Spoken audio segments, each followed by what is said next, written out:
नमस्कार, आप देखना शुरू कर चुके हैं बक्सर खबर डेली बुलेटिन में आपका स्वागत है। न्यूज बुलेटिन के मुख्य स्पॉन्सर हैं आरके ज्वेलर्स, आकर्षक आभूषणों के विश्वसनीय विक्रेता, यमुना चौक, बक्सर। नजर डालते हैं बुलेटिन की प्रमुख सुर्खियों पर। टीआईजी ने किया एसडीपीओ कार्यालय का निरीक्षण, अटकी रही मातहतों की सांसें। सड़क किनारे फेंकी गई युवती की हुई पहचान, एक हिरासत में। ब्रह्मपुर की घुड़दौड़ प्रतियोगिता में प्रथम रहा आरा का घोड़ा। सांसद खेल महाकुंभ का बक्सर में हुआ आगाज, मंत्री ने किया उद्घाटन। जिले में सैनिटरी पैड उत्पादन इकाई का शुभारंभ, महिलाओं को मिला रोजगार। मुगांव में कचरा प्रबंधन यूनिट की हुई शुरुआत, प्लास्टिक से बनेगा सामान। शशि यादव स्मृति फुटबॉल टूर्नामेंट में सीवान ने बक्सर को हराया। गंगा सेतु से उत्पाद विभाग ने बरामद की शराब की बड़ी खेप। कामधेनु नेक्स्ट, नए जमाने की मजबूत सरिया। जिंदल पैंथर सीमेंट एवं सरिया के मुख्य विक्रेता गंगा सागर बिल्डिंग मटेरियल, गोलंबर, बक्सर एवं सिमरी। संपर्क करें नीचे दिए गए इन नंबरों पर। अब खबरों की चर्चा विस्तार से। शाहबाद प्रक्षेत्र के डीआईजी एनसी झा बीते दिन बुधवार को एसडीपीओ कार्यालय सदर का निरीक्षण करने आए थे। वे यहां घंटों जमे रहे। इस दौरान जिले के सभी पदाधिकारी मौजूद रहे। उनके कड़क रुख के कारण सभी लोग सहमे रहे। वार्षिक निरीक्षण निर्धारित था इनका, जो एसडीपीओ सदर बक्सर है, उसी के क्रम में मैं यहाँ पे आया हूँ और अभी इनके कार्यालय का निरीक्षण किया जा रहा है। यहाँ पर जो सर्किल इंस्पेक्टर्स हैं और एसएचओज भी उपस्थित हैं, साथ ही डुमरांव के एसडीपीओ सर एएसपी भी उपस्थित हैं, डीएसपी हेडक्वार्टर भी हैं। तो उन लोगों के समक्ष निर्देश दिया गया है जो अपराध नियंत्रण और इन्वेस्टिगेशन से रिलेटेड है, और जो पिछले निरीक्षण हुए थे उनका अनुपालन किया गया है। अभी मैं उसी की जांच कर रहा हूँ। साथ ही जो बेसिक पुलिसिंग है, तो पुलिसिंग का मूल है, इन सब पे कैसे फोकस किया जाना है, उसी के संबंध में उन लोगों को निर्देश दिया जाएगा आज भी। और अभी जो पुलिस वीक का कार्यक्रम चल रहा है बिहार पुलिस दिवस को लेकर, जिसमें जन सहभागिता रैली भी की गई है और फिर रक्तदान शिविर का भी आयोजन किया जाएगा, तो उसके बारे में भी समीक्षा की जाएगी। अपराध नियंत्रण को लेकर जो पूर्व से लंबित केसेज हैं, खास करके जघन्य अपराधों में, उसमें शीघ्र अनुसंधान करें, त्वरित कार्रवाई करके जो अरेस्टिंग लंबित है वो पूर्ण करें। और जो हमारे थानों में कुछ जमानतीय वारंट लंबित रहते हैं वो नहीं लंबित रहने चाहिए। जो कुर्की मिल गए हैं वो अगले 3 दिनों के अंदर निष्पादित करेंगे, उसको लंबित नहीं रखेंगे। और एनपीडब्ल्यू के निष्पादन के लिए जो गैर जमानती वारंट है उसके निष्पादन के लिए अभियान चलाकर कार्रवाई करें, इसका निर्देश दिया गया। बुलेटिन की दूसरी सुर्खी है, राजपुर थाना क्षेत्र के रोहिणी भान गांव के समीप रविवार को अर्थात 19 फरवरी को लावारिस हाल में एक युवती का शव मिला था, जिसे सड़क किनारे झाड़ियों में फेंका गया था। अब उसकी पहचान का काम लगभग पूरा हो गया है। हालांकि 2 दिन पहले ही इसकी पहचान हो गई है, लेकिन पुलिस इसमें सूत्रों की तलाश के लिए और पूरे घटनाक्रम के उद्भेदन के लिए लगी हुई है। आज या कल विधिवत इसकी जानकारी प्रशासन देगा, लेकिन ताज़ा जानकारी के अनुसार इस मामले में एक व्यक्ति को हिरासत में भी लिया गया है। युवती धनसोई थाना क्षेत्र के रामपुर गांव की रहने वाली थी। घटनाक्रम के तह में जाए तो सूत्रों का दावा है प्रेम प्रसंग की वजह से घर वालों ने ही ऑनर किलिंग के तहत इस वारदात को अंजाम दिया है और एम्बुलेंस के सहारे शव को ले जाकर रामगढ़ मोहनिया पथ के किनारे फेंक दिया था। बुलेटिन की तीसरी सुर्खी है, ब्रह्मपुर में 22 फरवरी को घुड़दौड़ प्रतियोगिता आयोजित हुई।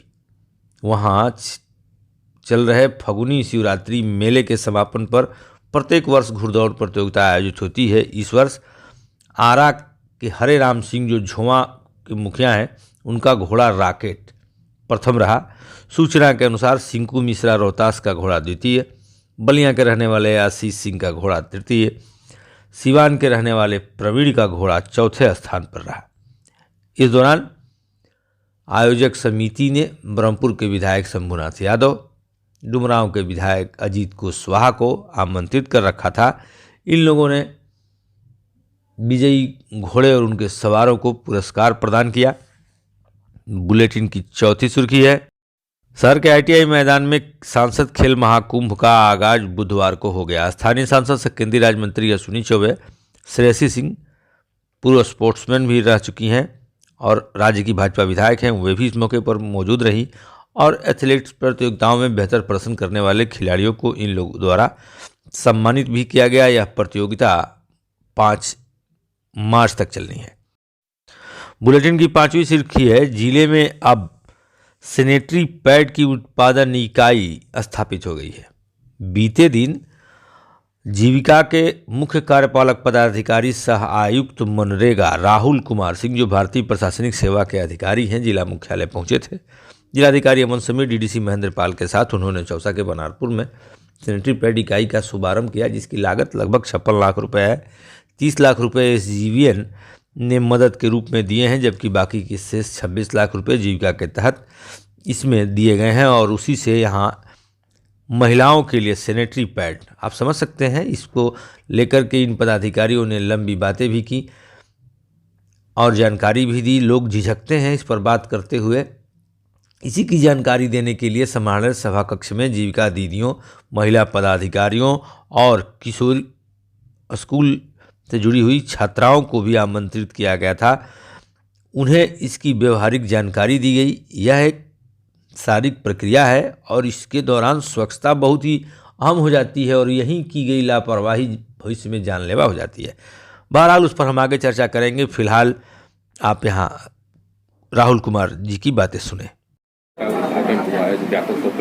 क्या कहेंगे? जीविका के द्वारा बक्सर जिले के चौसा में आज biodegradable sanitary pad manufacturing unit का उद्घाटन किया गया। ये जीविका दीदियों के द्वारा संचालित यूनिट है और इसकी क्षमता प्रतिदिन 15,000 पैड बनाने की है और ये राज्य का पहला जो जीविका के द्वारा संचालित बायोडिग्रेडेबल यूनिट है और जिला प्रशासन ने इसके लिए काफ़ी सहयोग किया है और सतलज जल विद्युत निगम की ओर से भी CSR में हम लोग वित्तीय सहयोग इसके लिए प्राप्त हुआ था। तो जीविका दीदियों को इसके माध्यम से रोजगार भी मिल रहा है और साथ ही साथ जो एक आवश्यकता है ग्रामीण क्षेत्रों में सैनिटरी पैड की उपलब्धता और किफ़ायती दर पर उपलब्धता, वो ये यूनिट के द्वारा सुनिश्चित किया जाएगा। साथ ही साथ पर्यावरण के दृष्टिकोण से भी देखें तो इसमें जो मटेरियल यूज किया जा रहा है कम्प्लीटली बायोडिग्रेडेबल होने के कारण पर्यावरणीय दृष्टिकोण से भी काफ़ी बेहतर है। तो आज इस यूनिट की हम लोगों ने शुरुआत की है। इसके एक्सपीरियंस और फीडबैक पे हम और भी ऐसे यूनिट्स राज्य के दूसरे जिलों में होने की योजना पे काम करें। बुलेटिन की 6ठी सुर्खी है, डुमरांव अनुमंडल के मुगांव गांव में कचरा प्रबंधन यूनिट का बीते दिन बुधवार को मनरेगा आयुक्त राहुल कुमार ने किया। इस दौरान जिलाधिकारी अमन समीर, DDC महेंद्र पाल आदि मौजूद रहे। इकाई को लगभग 2.5 लाख रुपए का एक चेक भी दिया गया। यहाँ कचरा का प्रबंधन होगा, उस प्लास्टिक से सामान भी बनेगा। इस तरह की इकाइयाँ कई जगह स्थापित की जा रही हैं।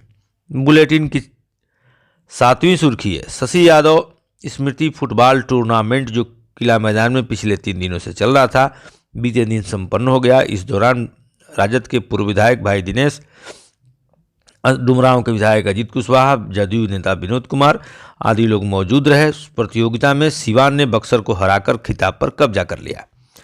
बुलेटिन की 8वीं सुर्खी है, 95 पेटी विदेशी शराब की बड़ी खेप होली से ठीक पहले उत्पाद विभाग की टीम ने जब्त किया। बीते दिन बुधवार को रात 8 बजे के लगभग यह कार्रवाई गंगा सेतु चेक पोस्ट पर हुई। एक पिकअप में भरकर यह शराब हरियाणा से लाई जा रही थी। इस संबंध में पूछने पर उत्पाद निरीक्षक दिलीप पाठक ने बताया, गिरफ्तार का नाम अमित कुमार है, जो भिवाड़ी हरियाणा का रहने वाला है। यह शराब हरियाणा से ही चली थी और इसे सुपौल ले जाना था, लेकिन उसे समय रहते बक्सर की सीमा में प्रवेश करते ही जब्त कर लिया गया। अब चलते चलते बुलेटिन की 9वीं सुर्खी, आप ये जो तस्वीर देख रहे हैं ब्रह्मपुर विधानसभा के हेमदापुर गांव की है। कांग्रेस के प्रदेश अध्यक्ष डॉक्टर अखिलेश प्रसाद सिंह बीते दिन यहाँ पहुँचे थे। हालांकि वे एक शादी कार्यक्रम में शामिल होने बक्सर आए थे, लेकिन लगे हाथ शशि भूषण पांडे जो कांग्रेस के वरिष्ठ नेता हैं, उन्होंने हेमदापुर में स्वामी सहजानंद सरस्वती की प्रतिमा स्थापित करने की योजना बनाई और इसका प्रदेश अध्यक्ष के हाथों शिलान्यास करा दिया। आप उसी शिलान्यास का यह नज़ारा देख रहे हैं। सजानंद सरस्वती बड़े संत और किसान नेता हैं। उनके सम्मान में बहुत से लोग यहाँ एकत्रित हुए। सूचना के अनुसार कांग्रेस के जिलाध्यक्ष तथागत हर्षवर्धन, राजपुर के विधायक विश्वनाथ राम आदि भी इस कार्यक्रम में शामिल हुए। आज की बुलेटिन में इतना ही। आप देख रहे हैं बक्सर खबर। हमारे साथ अंत तक बने रहने के लिए आप सभी को धन्यवाद।